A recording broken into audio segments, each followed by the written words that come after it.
to Fish on Fridays. I'm Al McCauley, and every May 1st, the Catholic Church has a feast day called St. Joseph the Worker.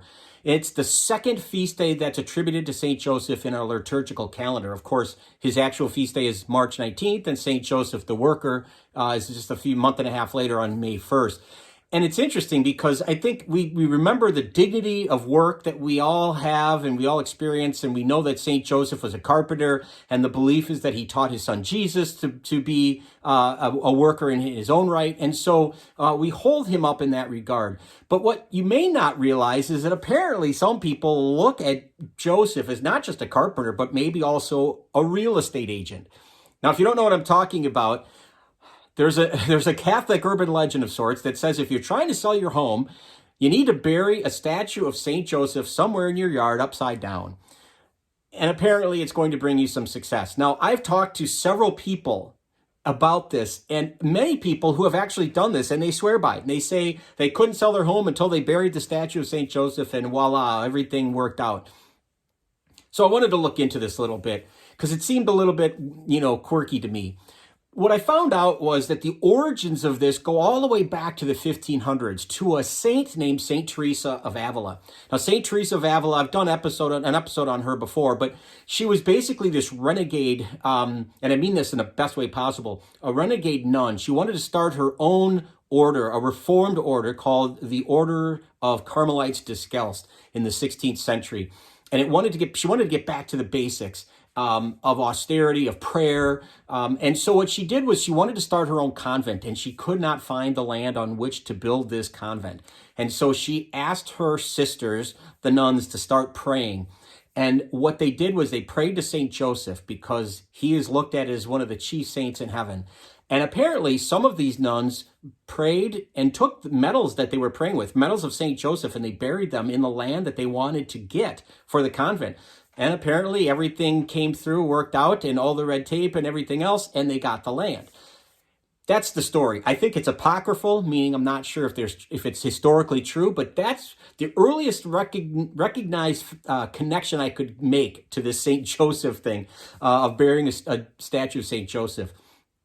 And I think, it's an interesting story to tell, and perhaps there's truth to it, but I think the takeaway is to pray to St. Joseph, maybe not to bury things. So I did some more researching, and I looked at the Catholic Catechism, which is a great resource for any Catholic.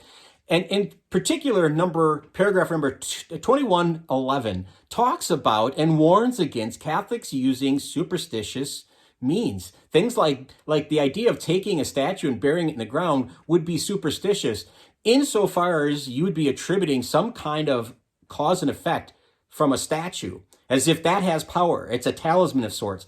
Now, I've done multiple episodes where we looked at individual sacramentals, these things that predispose us to God's grace. And this is not the same thing. This is ascribing to or attributing power to something that you've done to a man-made object. And that would be, again, bordering on or crossing the line into superstition.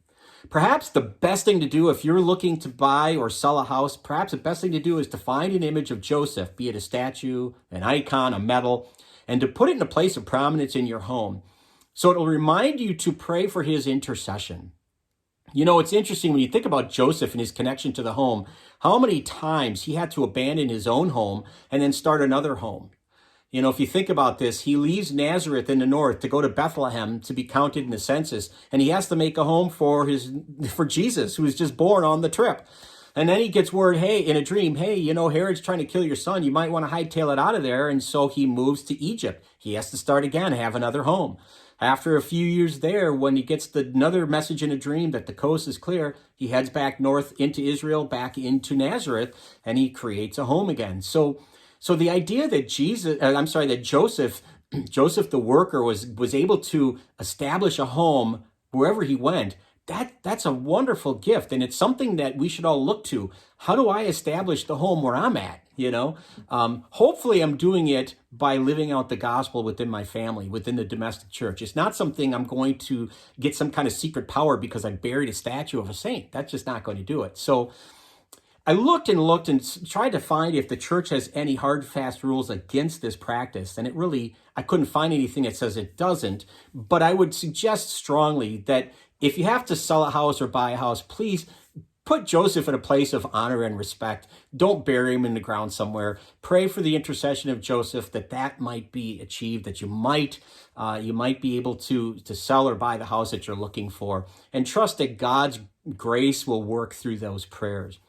As an aside, in my research, I did find that these kits are available in so many different websites. It's really, some of them Catholic, I hate to say, but you can get them online for less than $10. But again, I don't think that means it's something that you should do.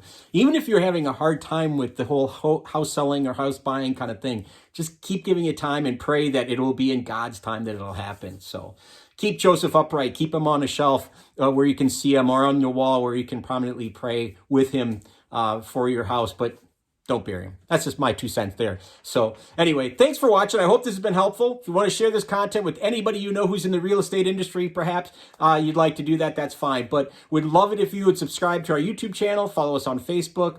But either way, please keep tuning in every Friday for Fish on Fridays. Until next time, please be good to each other and God bless.